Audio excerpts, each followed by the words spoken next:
Banana Angel Delight review.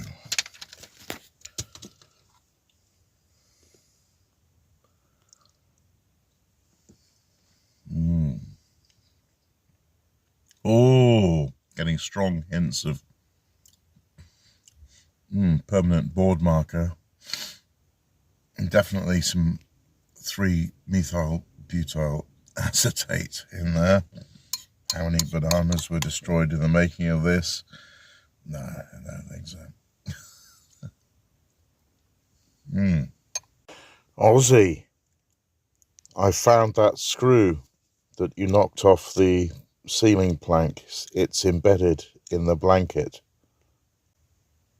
Tiny.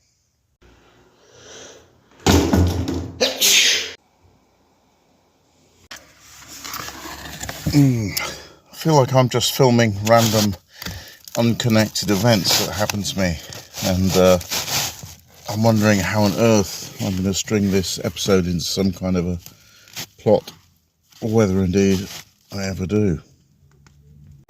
You know, the Dalai Lama phoned up a pizza shop, and he didn't have the menu, so they read out various ones, and he wasn't sure, so the Dalai Lama said, "Could you make me one with everything?"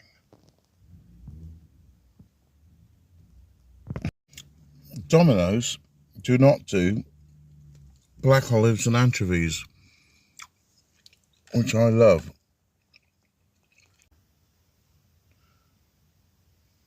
There's never a dull moment here. You got a 10-ton recovery truck towing an 18-wheeler. Actually, there are plenty of dull moments, and I film all of them for you.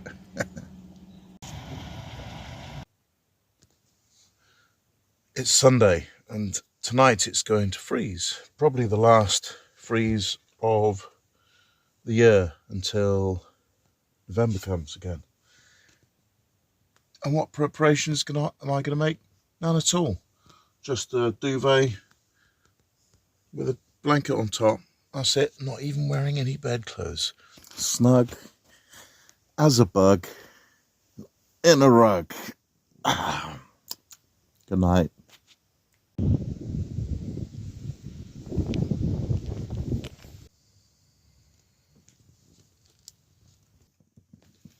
No! I forgot to empty my wee-wee bottle. Now I have to find another container. Hate it when that happens.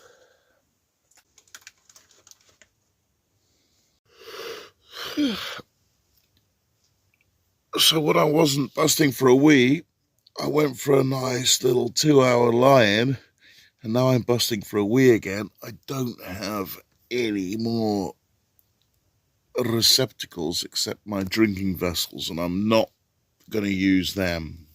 No.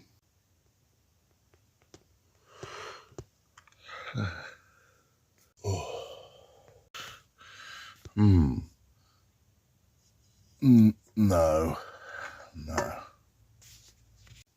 But we've all been there on long coach rides, at school, or on drinking holidays with the lads. Do you know what? I was worried, wasn't I, yesterday, that I couldn't find a plot for the episode. Now the plot is dealing with wee-wee in the van. Tell you what, it's a good way of getting rid of people who lack my sense of humour. You know, the engine autists. Engine when... get rid of them. Here's a top tip when you're getting dressed. Take your t-shirt and jumper off together, and that way you can put them on together.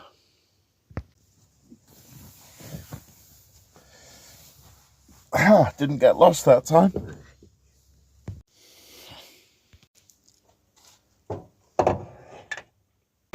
You have to let the humanoids disappear first. Then you have several options.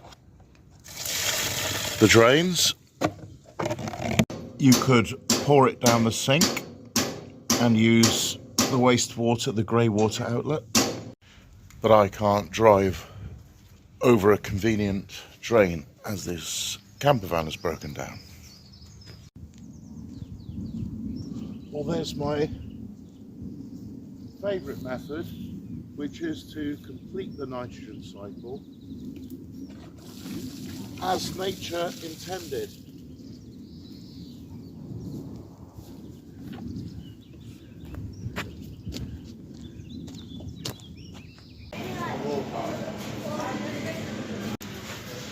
Am I in the middle of a boring episode right now? I was thinking of getting a new wee bottle. They call these the XL pack. But look, they're only 2.5 litres. And my old one, that wasn't called XL, is 3 litres.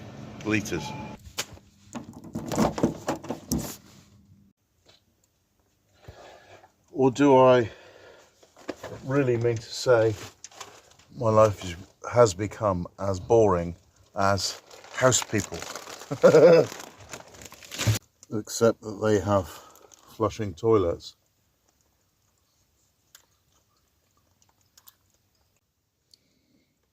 In the afternoon, I like to feed carrion to the birds in the park. It gives me an enormous sense of well-being. Park life. All the people, so many people.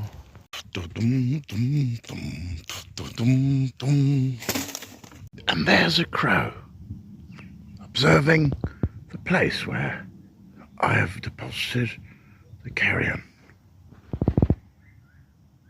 upon the fence.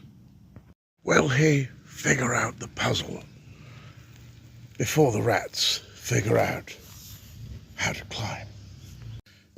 And we have a customer. Yes, the gift was successfully transferred. How am I going to amuse myself, but more importantly, you, next? How about dry my hands from the chicken grease before I rub my beard? Ugh, Lloyd Grossman.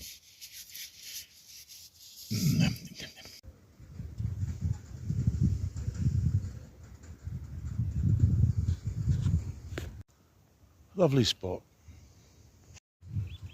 I forget the subscriber who recommended this spot because he deleted it immediately after typing, but thank you. Yeah, apart from a bit of filth harassment, it's been no problem here at all. And I returned just in time to observe the second morsel has been snaffled by the corvid.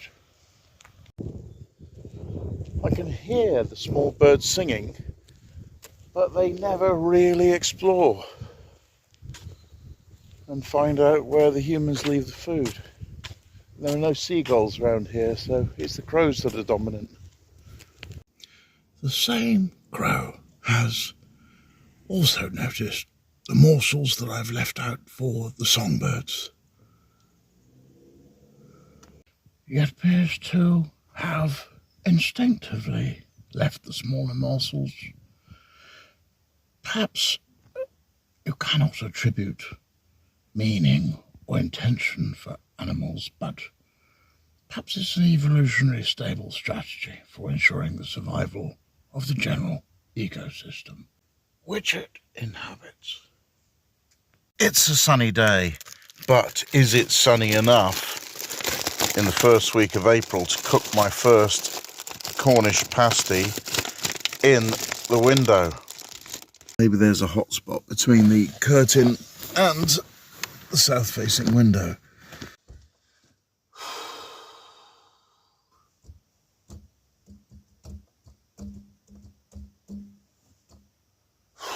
What do I do until the Cornish pasty warms up? There. Change the contrast. See what else I bought. Cereal? No, not in the afternoon. Iron brew. Yes, yes.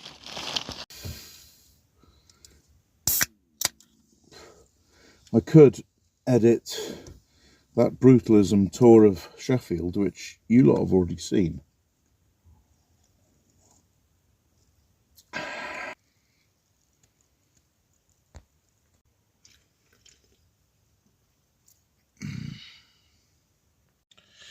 Now, today's aftershave is Giorgio Black Special Edition.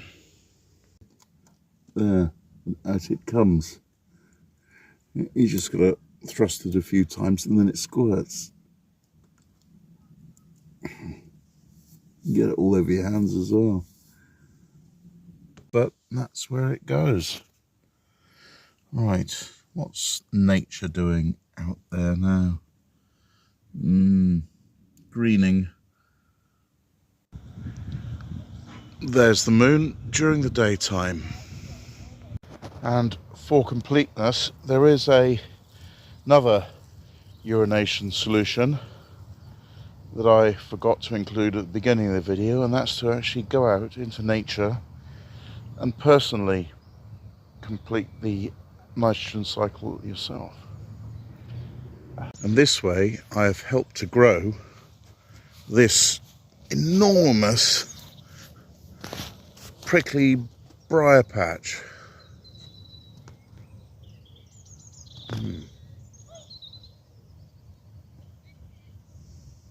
3 iron brews later. How is the Cornish pasty getting along? I can't really see it from my angle, so I hope I don't drop it down the void. No, don't say it's already fallen down the void. Oh, I got it. Yeah. Oh, is it warm? Oh. What are we on now? Oh, happy new tax year, everyone. To those who are still self-employed.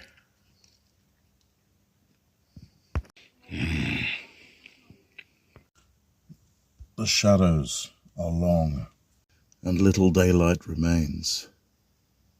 Is it more edible now? Oh, don't fall.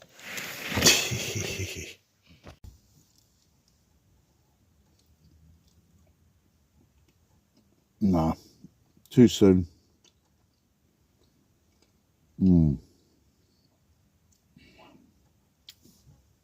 Too soon.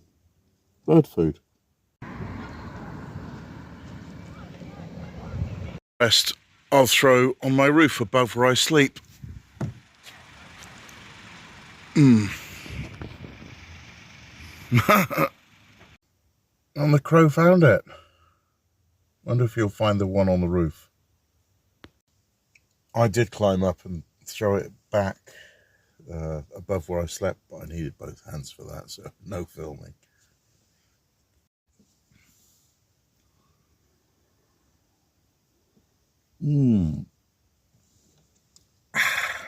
If that's the end of the episode, so be it. Bye.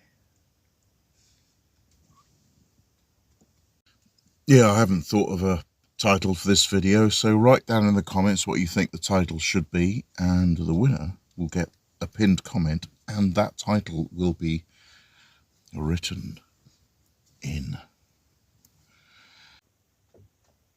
Can you hear that?